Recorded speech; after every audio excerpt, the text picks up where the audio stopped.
Previously on Australia at War. Just before 10 o'clock on Sunday, royal couple arrived in Sarajevo by train.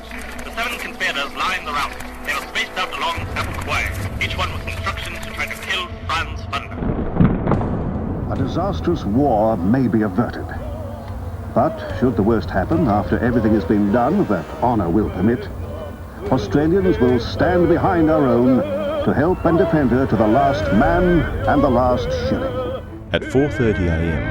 on the 25th of April 1915, the Anzacs landed at a difficult and desolate spot on the Gallipoli Peninsula.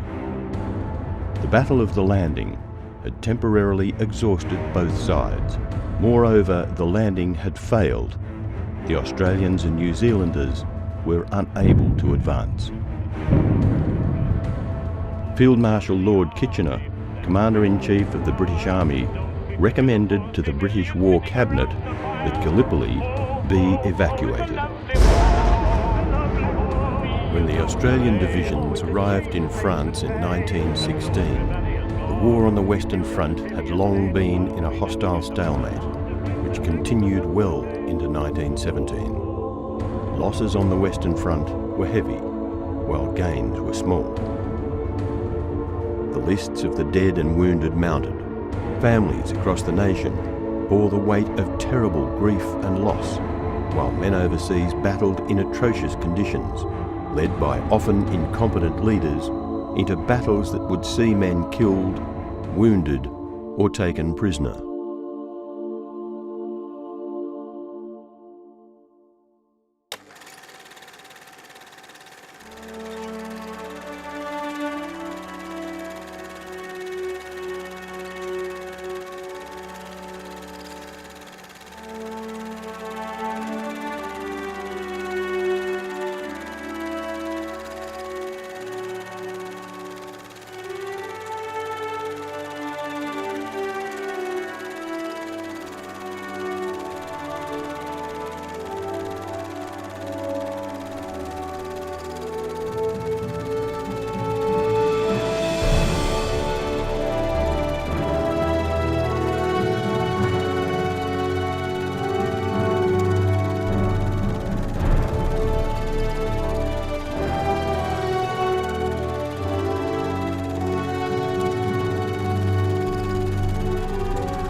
Nearly all the way the mud was over our knees and the poor lads were throwing away equipment, rifles, overcoats and any unnecessary impediments. That struggle home was a nightmare. You'd see fellas get stuck in the mud, simply sink down and say, "All right, cobber, go on," and then die. Even in shell holes, the mud was sometimes over the knees and the wounded had an awful time. The majority were brought in, but some poor chaps simply died of exhaustion. They crawled into shell holes and couldn't get out. The nights were awful, but it's wonderful how callous a fella gets. When you see a fellow with his leg blown off, pleading for help, and you've simply got to push on, you'd think it'd make you cry. But no, we take it as a matter of course. Those are the words of an Australian soldier, one of more than 416,000 men who enlisted to fight during World War I.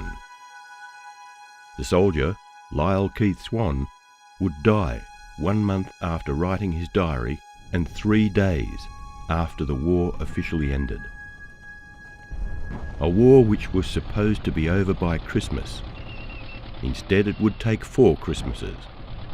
1,564 days, or 4 years and 3 months.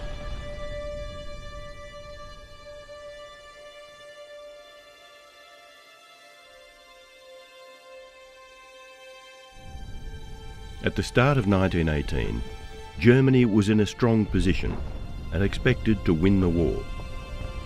Russia had already left the year before, which made Germany even stronger. The war had been in progress for over 3 years. thousands of Australians had been killed or wounded. Many of the battlegrounds were still in a stalemate. The conditions were inhospitable on the Western Front: swampy, soggy ground, a quagmire that could swallow a person with one wrong step.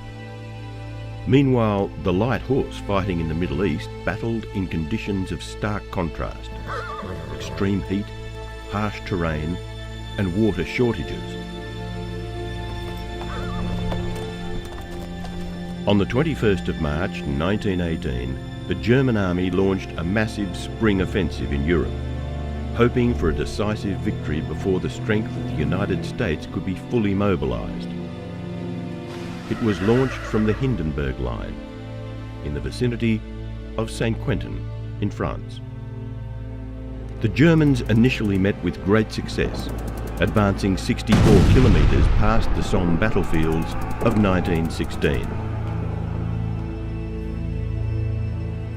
At 7:20 a.m. on the morning of March the 23rd, 1918, on the quiet streets of Paris, some 65 kilometres from the German lines on the Western Front, an explosion in the Place de la République shatters the quiet streets, announcing the first attack of a new German gun. At first, it was assumed the city was being bombed, but it was soon determined that the city was being hit by artillery fire. By the end of the day, the shelling had killed 16 people and wounded 29 more. It would continue throughout the German offensive, inflicting an estimated total of 260 casualties.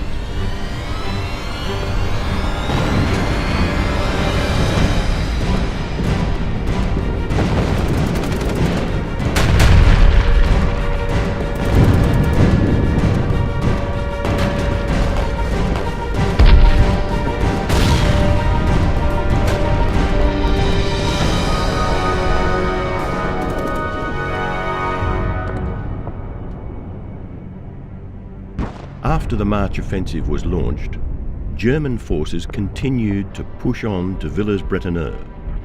Instructed to halt this advance and replace the badly divided and depleted British forces, Australian troops were commanded to take position and protect the vital areas of Dernancourt and Villers-Bretonneux from German capture. Between the 27th of March and 30th of April 1918, German forces attacked the Somme village of Dernancourt. In the battle to control the territory, the Australian 4th Division suffers 1,230 casualties, but withstands the German attack.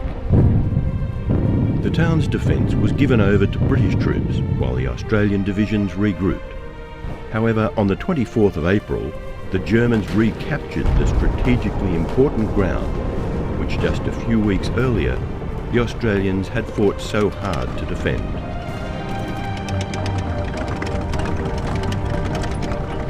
Orders for the immediate recapture of Villers-Bretonneux were met with a plan to launch an attack by two brigades, the 13th and the 15th. The unconventional attack began during the night of the 24th of April. One brigade approached from the north and the other from the south, meeting at the village's eastern edge, thereby surrounding the enemy forces.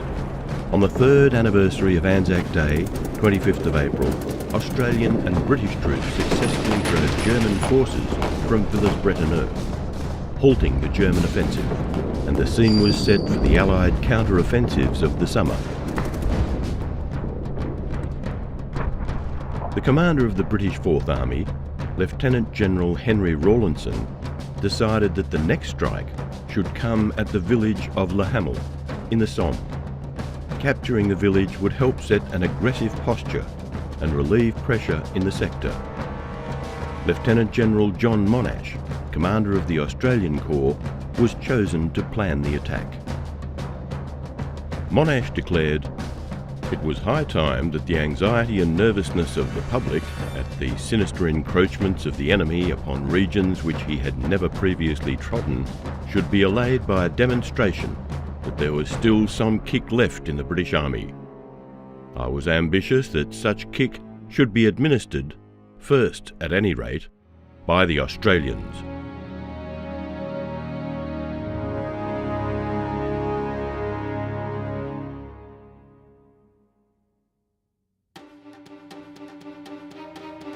On the 4th of July, Monash launched his great assault using aircraft, tanks, heavy artillery and infantrymen equipped with Lewis guns.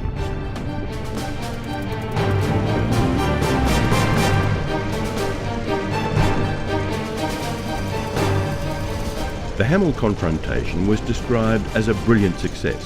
In 2 hours, all objectives were achieved, and 1,400 German prisoners were captured, as well as many weapons.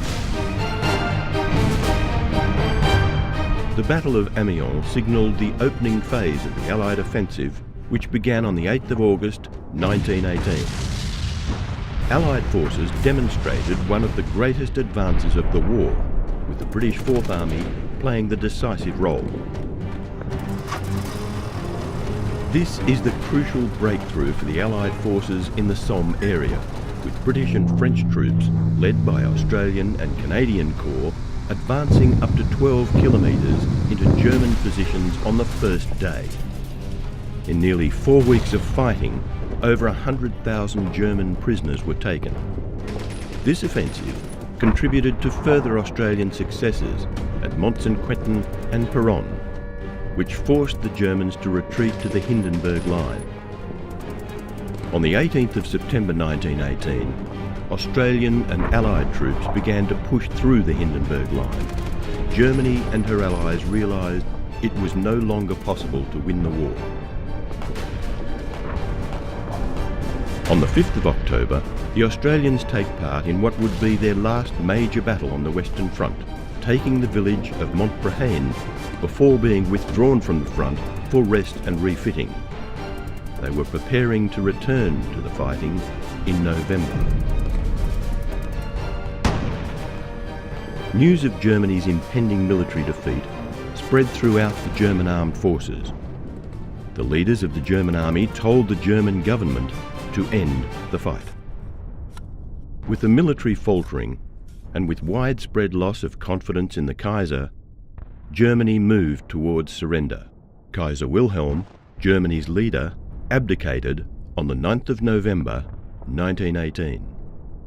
Germany, bereft of manpower and supplies and faced with imminent invasion, signed an armistice agreement with the Allies in a railroad car outside Compiègne, France, on the 11th of November 1918. At the 11th hour, on the 11th day of the 11th month of 1918, the Great War would end. Fighting continued all along the Western Front until precisely 11 o'clock, with a total of 2,000 casualties recorded that day by all sides.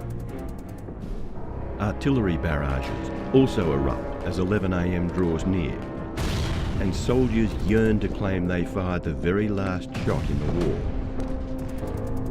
American soldier Henry Gunther of Baltimore was killed just 1 minute before 11 a.m. At 11 a.m. on November 11th, 1918, the battlefield fell silent.